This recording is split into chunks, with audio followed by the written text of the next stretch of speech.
Welcome to bird media. నేను మీ పవన్ కృష్ణమూర్తి. ఈ subject మనకు నెవర్ ఎండింగ్ అండి. మనం ముందు నుంచి మాట్లాడుతూనే ఉన్నాం. బాపట్లకు చెందినటువంటి పాస్టర్ చింతాడ ఆనంద్ పట్టు వదలని విక్రమార్కుల్లాగా పనిగట్టుకుని మళ్ళీ పిటిషన్లు వేస్తూనే ఉన్నాడు సుప్రీంకోర్టులో. సుప్రీంకోర్టు గట్టిగా చెప్తూనే ఉంది, మొహం మీద చెప్తోంది ఇంకోసారి రావద్దు అని. అయినా సరే ఉంటుంది కదా, రాజ్యాంగం కల్పించినటువంటి హక్కు, మళ్ళీ రివ్యూ పిటిషన్లు వేసుకుంటూనే వెళ్తున్నాడు. కొట్టేస్తూనే ఉంది. ఎన్నిసార్లు చెప్పినా సరే వినట్లేదు. దీనికి సంబంధించి గతంలో ఇచ్చిన తీర్పు ఏంటనేది మనం ఒక్కసారి చూసినట్లయితే, మార్చి 24, 2026 వచ్చినటువంటి సుప్రీంకోర్టు ఆఫ్ ఇండియా తీర్పు, Chintada Anand versus state of ఆంధ్రప్రదేశ్లో కోర్టు క్లాస్ 3 ప్రకారం హిందూ, సిక్కు, బౌద్ధ మతాలు కాకుండా ఇతర మతాన్ని ప్రొఫెస్ చేసే వ్యక్తిని ఎస్సీగా పరిగణించబడరు అని స్పష్టం చేసింది. మత మార్పిడి జరిగిన క్షణం నుంచే ఎస్సీ హోదా, దాని మీద ఆధారపడిన స్టాట్యుటరీ బెనిఫిట్స్ అంటే రిజర్వేషన్స్, ఇవన్నీ కూడా కోల్పోతారు అని చెప్పి స్పష్టం చేసింది. ఇది మార్చిలో జరిగింది. మార్చి, ఏప్రిల్, మే, జూన్, జూలై 5 నెలలు అయింది. 5 నెలల్లో కూడా ఇప్పటికి 2 సార్లు వెళ్ళాడు. 2 సార్లు కూడా కోర్టు అది చెప్పింది. సో ఒక వ్యక్తి తన మతాన్ని మార్చుకున్న తర్వాత కూడా ఎస్సీ హోదాని, దాని ఆధారంగా వచ్చే రాజ్యాంగబద్ధ ప్రయోజనాలని కొనసాగించగలడా? ఈ ప్రశ్నకి సుప్రీంకోర్టు చాలా స్పష్టమైనటువంటి సమాధానం 1కి 3 సార్లు చెప్పింది. చింతాడ ఆనంద్ వర్సెస్ ఆంధ్రప్రదేశ్ ప్రభుత్వం కేసులో రాజ్యాంగంలోని ఆర్టికల్ 341 కింద జారీ చేసినటువంటి కాన్స్టిట్యూషన్ షెడ్యూల్డ్ కాస్ట్స్ ఆర్డర్ 1950లోని క్లాజ్ 3ని సుప్రీంకోర్టు కీలకంగా పరిగణించింది. హిందూ, సిక్కు, బౌద్ధ మతాలు కాకుండా ఇతర మతాన్ని ప్రొఫెస్ చేసే వ్యక్తి ఎస్సీగా పరిగణించబడరు.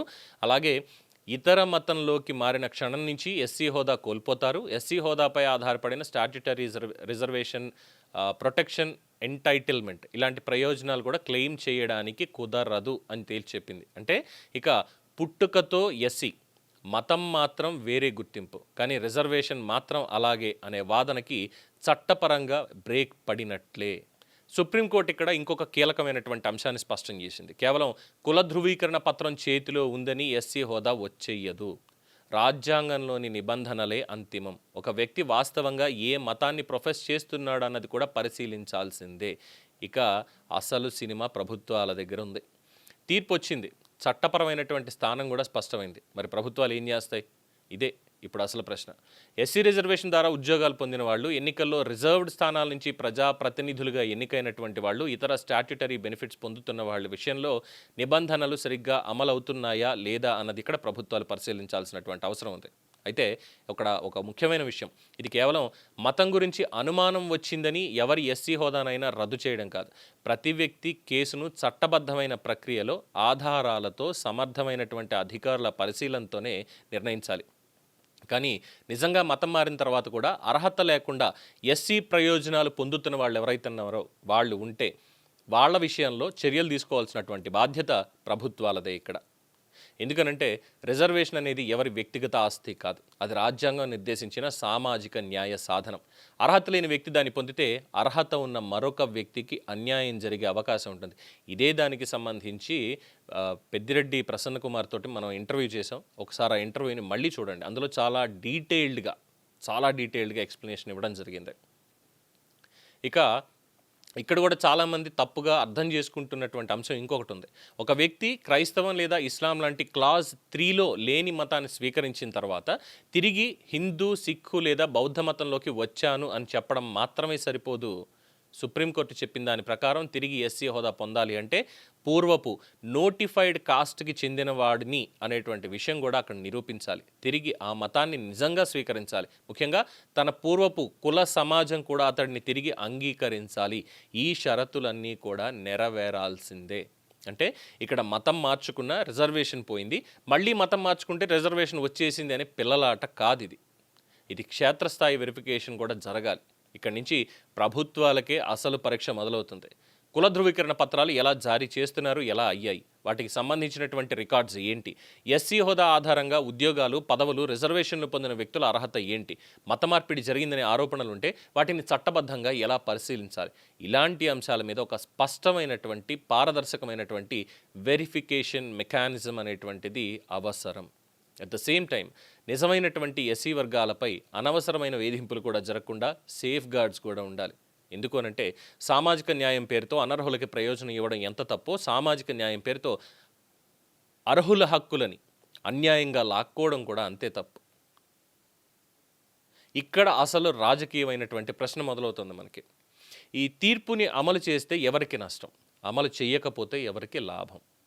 ప్రభుత్వాలు ఓటు బ్యాంకుల లెక్కలే చూసుకుంటాయా, లేక సుప్రీంకోర్టు స్పష్టం చేసినటువంటి రాజ్యాంగ నిబంధనల్ని ఖచ్చితంగా అమలు చేస్తాయా?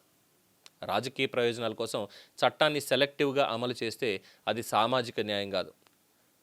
ఇక్కడ సుప్రీంకోర్టు తన పని తాను చేసింది. ఇప్పుడు ప్రభుత్వాల వంతు. ఎస్సీ రిజర్వేషన్ ఎవరి మత రాజకీయాలకి బలి కాకూడదు. అట్ ద సేమ్ టైం నిజమైనటువంటి ఎస్సీ హక్కులు ఎవరి చేతుల్లోనూ దోపిడీకి గురి కాకూడదు. రాజ్యాంగం చెప్పింది అమలు చేయడానికి మరి ప్రభుత్వాలు సిద్ధంగా ఉన్నాయా, లేక ఓట్ల లెక్కల్లో రాజ్యాంగం కూడా వెయిటింగ్లోనే ఉంటుందా? దీనికి సమాధానం చెప్పాలి. బట్ సుప్రీంకోర్టు మాత్రం చాలా క్లియర్గా చెప్పింది, ఎస్సీ హోదా, ఎస్సీ రిజర్వేషన్స్ ఉండాలి అంటే ఎస్సీ హిందూ అనే ఉండాలి తప్ప క్రిస్టియానిటీలోకి మారాం, ఇస్లాంలోకి మారాం అని చెప్పి వెళ్ళిపోతే అవి ఏవి కూడా వర్తించవు. అట్ ద సేమ్ టైం అక్కడి నుంచి నేను బౌద్ధంలోకి వచ్చాను, సిక్కుల్లోకి వచ్చాను, జైన్లోకి వచ్చేసాను ఇది అంటే అక్కడ కూడా ఇక్కడ మొత్తం ఏదైతే ప్రొసీజర్ ఉందో దాన్ని నిరూపించుకోవాలి. ఘర్ వాపసీ. మరి ఇప్పుడు ప్రభుత్వాలే ఘర్ వాపసీకి గేట్లు ఎత్తుతాయా లేదా వదిలేస్తాయా?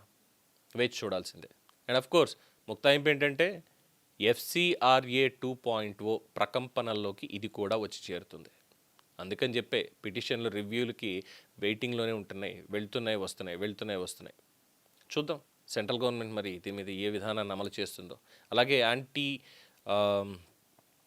కన్వర్షన్ బిల్స్ అనేవి 8 రాష్ట్రాల్లో ఆల్రెడీ ఉంది. సుప్రీంకోర్టు దాని మీద కూడా రివ్యూ చేపట్టింది. మొత్తం మీ అభిప్రాయం తెలియచేయండి, అఫిడవిట్స్ ఇవ్వండి అని. మరి ఇంకా ఏ రాష్ట్రాలు ఇచ్చాయి, దాని మీద ఎటువంటి వాదోపవాదాలు జరిగాయి అనేది ఇంకా రాలేదు. టైం ఇచ్చింది, 6 నెలల్లో మొత్తం చేయండి అని. మరి దానికి సంబంధించి ఏం చెప్తారు రాష్ట్ర ప్రభుత్వాలు? ఈ యాంటీ కన్వర్షన్, ఇల్లీగల్గా కన్వర్షన్ చేయడం దానికి సంబంధించి కఠినమైనటువంటి నిబంధనలు అమలు చేస్తారా లేదా? Let's wait and see. దీని మీద మీ అభిప్రాయం తెలియచేయండి. చూస్తూనే ఉండండి ది బర్డ్ మీడియా. ఈ వీడియో మీకు నచ్చినట్లయితే లైక్ చేయండి, షేర్ చేయండి, సబ్స్క్రైబ్ చేయండి. మరిన్ని అప్డేట్ల కోసం మా వాట్సాప్ ఛానల్ను ఫాలో చేయండి.